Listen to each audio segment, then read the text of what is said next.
3 কেজির মতন মাংস আছে, এটাকে রান্না করব। এখন রসুন দিয়ে দেব, রসুনের পেস্ট 1 টেবিল চামচ, 2 টেবিল চামচ লাগবে রসুনের পেস্ট, 2 টেবিল চামচ দিয়ে দিলাম রসুনের পেস্ট। আর আদা দেব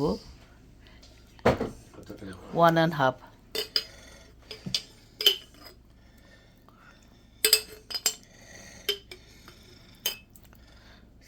হ্যাঁ,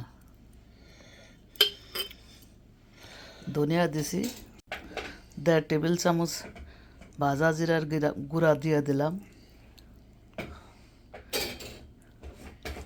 এখন পেঁয়াজ দিয়ে দেব, 1/2 কাপের মতন টক দই দিয়ে দিলাম।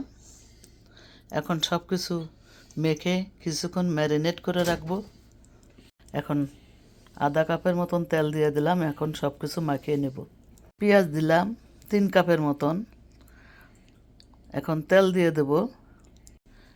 আধা ঘন্টার বেশি ম্যারিনেট করে রেখেছিলাম। এখন চুলার জালটা ধরিয়ে দেব।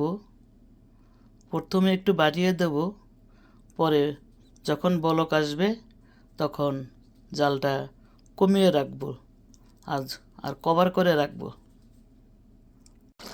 দেখেন কত পানি উঠেছে, আর কোনো পানি দেওয়ার দরকারই নাই। এই পানিতেই তেহারির মাংস সিদ্ধ হয়ে যাবে। এখন আমি কভার করে জালটা কমিয়ে রাখবো। আমি 1 টেবিল চামচেরও কম চিনি দিছি। যদি আপনারা না দিতে চান তাহলে দিয়েন না, কিন্তু আমরা দিই, একটু মিষ্টি মিষ্টি লাগে, বাচ্চারা খেতে পছন্দ করে। কিছুক্ষণ পরে জলটা যখন শুকিয়ে যাবে তখন চুলার জাল বন্ধ করে দেব। আমরা তেহারি অন্যভাবে রান্না করি, রেস্টুরেন্টের স্টাইলে।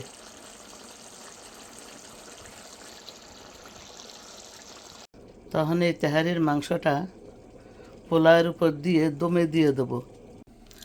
4 কাপ চালের জন্য 8 কাপ পানি দেব। পানিটা গরম হবে, চালটা আমি ভিজিয়ে রেখেছি। এগুলা একটু ভেজে নেব। ভেজে বড় এলাচ দিয়েছি, এগুলো একটু ভেজে তারপরে এর ভিতরে পানি দিয়ে দেবো। এটা কাঁচা বাগার হবে। মশলাগুলা ভেজে নিয়েছি। এখন এর ভিতরে 8 কাপ পানি দিছি 4 কাপ চালের জন্য। এটা বলক আসলে চালটা দিয়ে দেবো। এটাকে বলে কাঁচা বাগার। বলক এসে গেছে, আমি চালটা দিয়ে দেবো। পোলার চালটা দিয়ে দিয়েছি পানির ভিতরে। পানিটা বলক এসেছিল। এখন কভার করে রাখবো। এখন মাংসটা দিয়ে দেবো। পানিটা নিচে চলে গেছে। তেহারির মাংসটা উপরে দিয়ে দিলাম। আমরা এভাবে রান্না করি, বড় বড় রেস্টুরেন্টে এভাবে রান্না করে।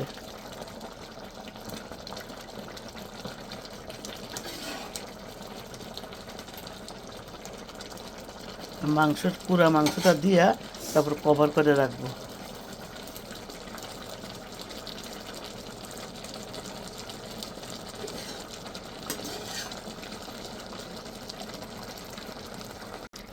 মাংসটা দিয়ে দিয়েছি।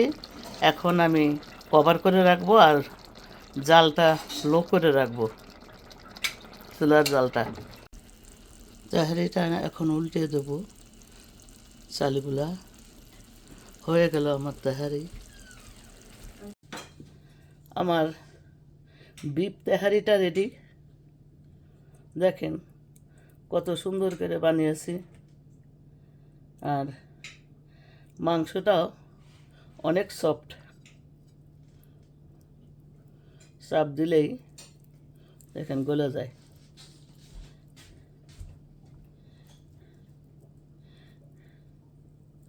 এত সফট, হাতেই গলে যায়।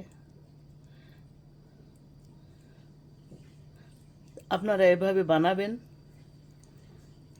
আর বাচ্চাদের নিয়ে, ফ্যামিলি নিয়ে মজা করে খাবেন। বাইরের রেস্টুরেন্টের খাবার নাই বা খেলেন, যদি পারেন তাহলে ঘরে বানিয়ে খান। আমি